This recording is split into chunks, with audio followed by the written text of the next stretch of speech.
click here in the bottom left corner. This is the new layer icon, and it makes a new layer. I double click where it says layer 2 above background and call it shape.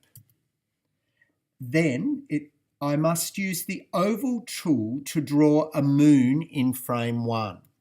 So I go over to the oval tool and I choose not to have a stroke color at all. To have no stroke, you go here to this tool and it makes it opaque.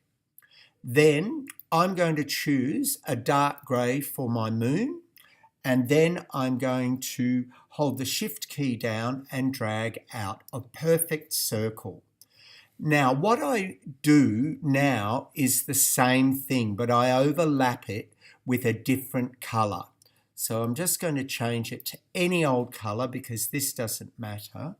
And I do the same again, drag out, and then I've got my circle over a circle, and I go here to my selection tool, click on that circle and drag it away outside the stage and delete.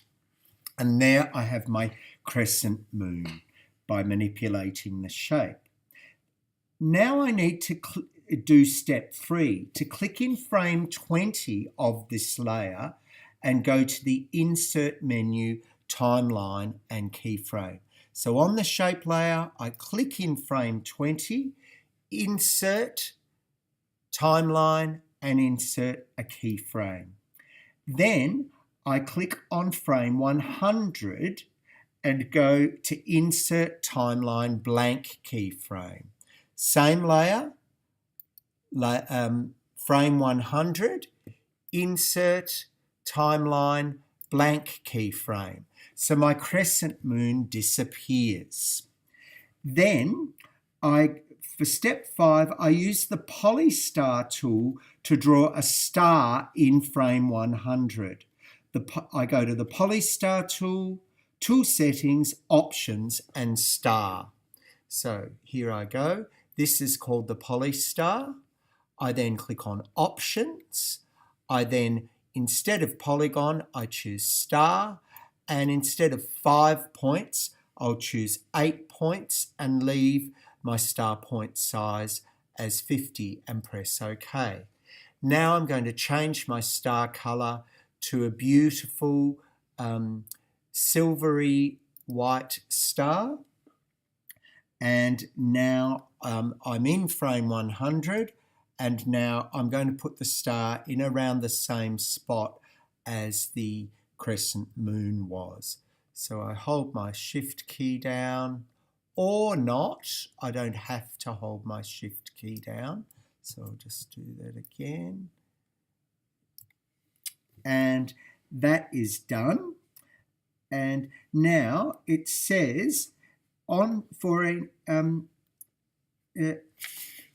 6, it says make sure that the frames extend to the end of the timeline in frame 120. If not, click in frame 120 and insert timeline keyframe. Well, I know that they do, so I don't need to do that. Number 7, click on a frame between frames 20 and 100 and insert a shape tween.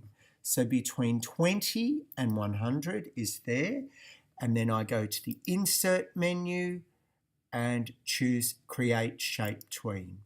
And then it starts to look a bit awkward. However, that's because the playhead is here. Notice my timeline has turned green in this section, and it's an arrow at the very end, which means the shape tween has been successful. Point 8 says, check the timeline that it is green with a straight line arrow. Lock the layer. So I know I've done that already. I lock the layer and I go to File and Save. And that is my shape layer, but without doing anything further, I'm just going to press here, and then gradually my crescent moon changes to the star. Done.